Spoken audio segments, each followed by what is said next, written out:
హేతువాదం కావాలి, మతవాదం పోవాలి. ప్రతి మనిషిలో నవశక్తి నవజీవం కావాలి. వేసే ప్రతి అడుగును ఎందుకని యోచించి, చేసే ప్రతి పనిని ఏమిటని తర్కించి, అడుగడుగున అడ్డు తగిలే ఆచారపు అడ్డుగోడలు ఎవరి నిర్మాణమని ప్రశ్నించే చైతన్యం కావాలి.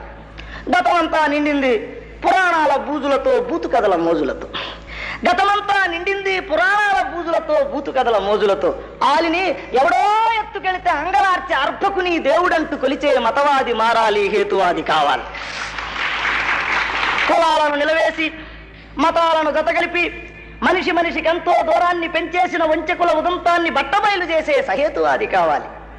అసలు వాడు 8 అంట, పైనోళ్ళు 16,000 అంట. మన నల్లోడికి అసలు వాడు 8 అంట, పైనోళ్ళు 16,000 అంట.